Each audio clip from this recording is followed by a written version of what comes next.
I'm Paul Zigo, and this is Cinema for Cynics.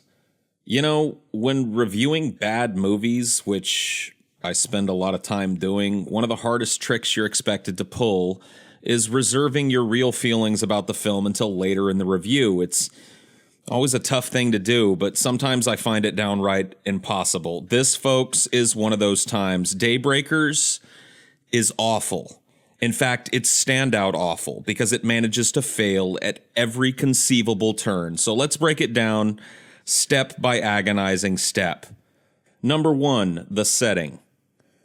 In the world of Daybreakers, the year is 2019 and an unknown virus has swept the world, turning most of its population into literal vampires. This really should be one of the movie's strengths because it's an interesting inversion of a well-worn horror genre.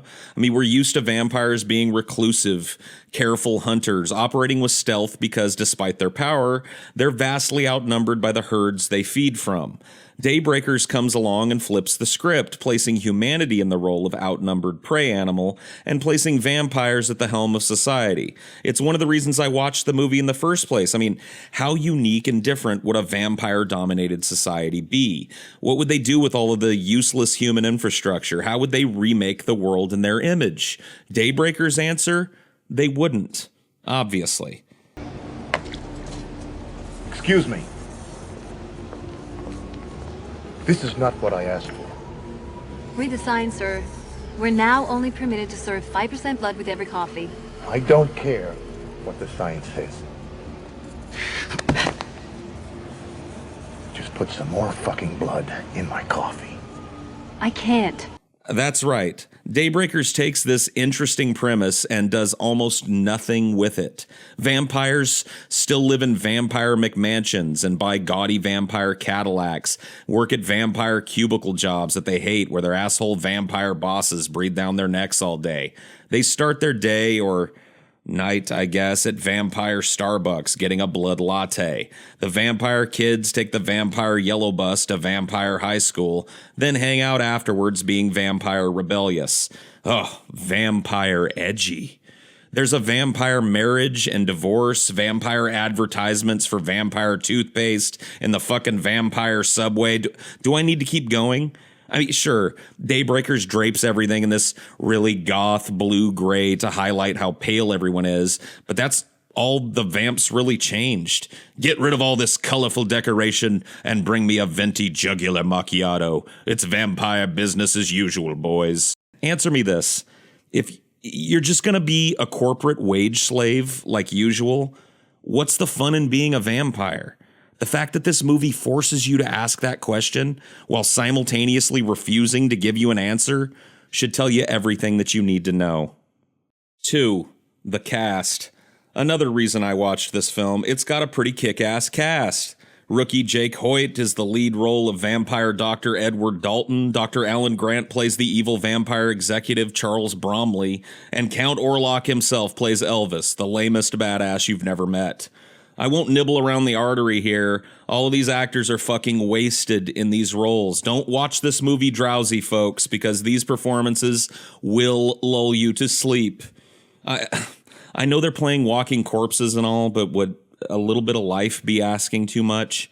Edward, our vampire doctor protagonist, just wanders through the film in a depressive haze. I mean, I get it. Vampires are aloof and distant, yet somehow other films have managed to make them interesting. Take Louis from Interview with a Vampire, for example. So, what do you do? I'm a vampire. That's something I haven't heard before. You mean this literally, I take it? Absolutely. I was waiting for you in that alleyway. Watching you, watching me. And then you began to speak. What a lucky break for me. Perhaps lucky for both of us. See? Alien, aloof, detached, yes, but fascinating. You almost want to know more about Louis immediately. You're already sucked into the movie's world without seeing any of it yet. I will literally mail you $5 personally if you are interested in dreary, depressed, reluctant bloodsucker Dr. Dalton at all. Edward the emo vampire's boss is no better. Sam Neill, a capable character actor and a personal favorite of mine, barely manages to wring a good line or two out of this. I mean, he's an evil vampire CEO in charge of vampire kind's dwindling human blood supply, yet his performance just feels like real bosses we've all had. As soon as he starts talking, you put on your best grin, and you hope the lecture doesn't last too long so you can get back to fucking work already. Yeah. You see, we're putting the cover sheets on all TPS reports now before they go out. Did you see the memo about this? But wait, here comes the comic relief. Elvis, folks. Fuck it. I do love a good barbecue. Why did they cast Willem Dafoe in this role? Was fucking Danny McBride not available? I mean, what about Rob Schneider? I mean, whatever. Elvis is an ex-vampire who's now a leader in the human resistance trying to cure the world of the bloodsucker virus. He likes guns, fast cars, overwrought philosophical musings, and shitty one-liners. This is one fucking ugly house. This is supposed to be your crazy breakout character, folks. The cool guy juxtaposed against stoic, boring Edward. It doesn't work. Elvis is lame, and though he does an admirable job trying, most of Willem Dafoe's considerable talents are left on the table in favor of derivative, hammy bullshit. 3. The plot. Our final act in this 3-part examination of failure is the plot and the action. Here's the gist. Vampires need human blood to survive, right?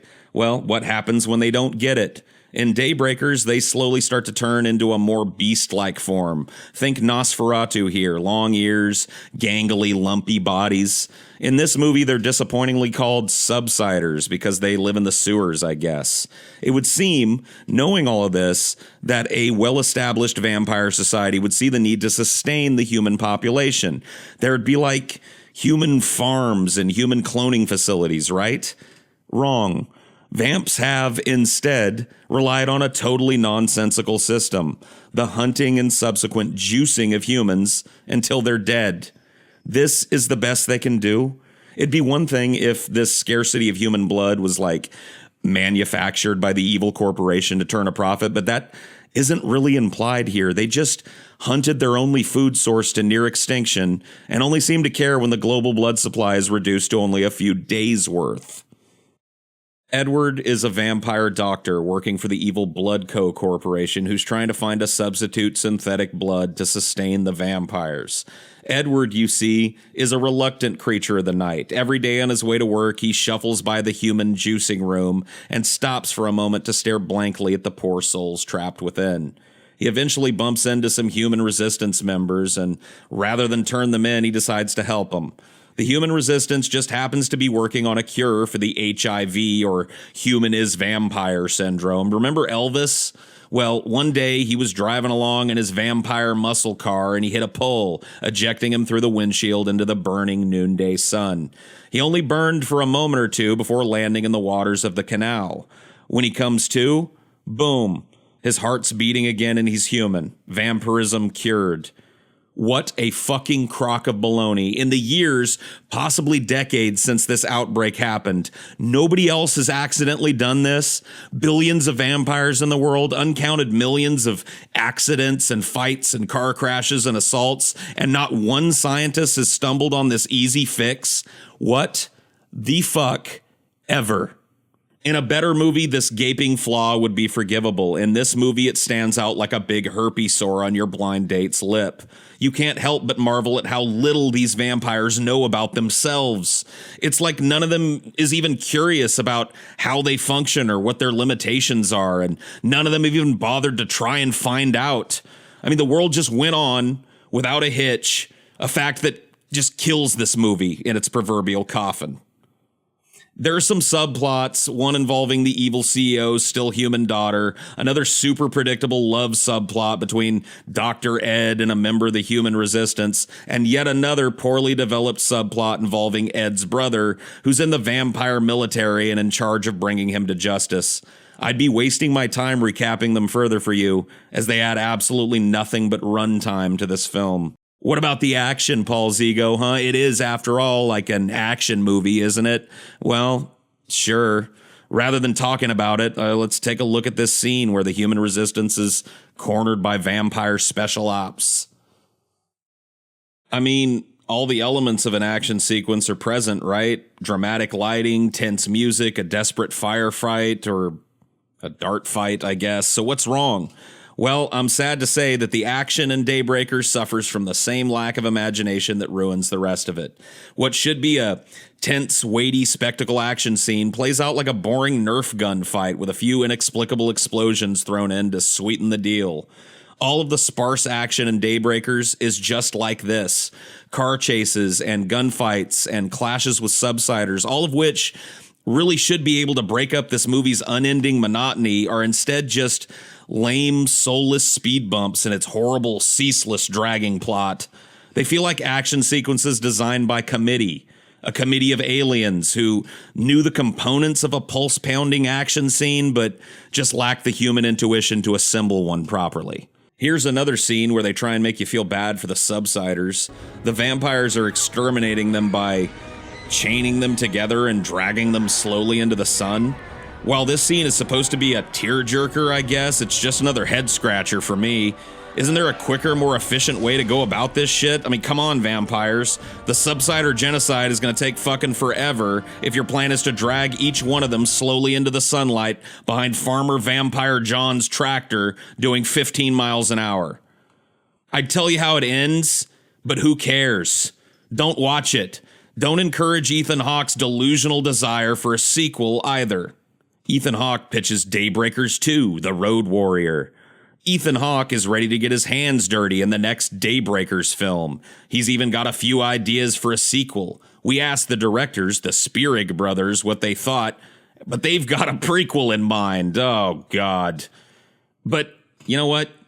Maybe you're curious, huh? Maybe you'd like to see it for yourself. What would this neckbeard know about vampires, after all? Well, have at it. But don't say I didn't warn you. Pack a pillow. It's going to be a long 90 minutes. Son of a This is bitch. a community health and safety announcement. There is now 1 hour until sunrise. Oh, that's better. Guess I won't be needing these anymore. If you liked this, subscribe for more. Check out the links in the description to follow us on Twitter and Facebook, and make sure you hit that alert bell so that you know when the new shit hits. I'll see you suckers later.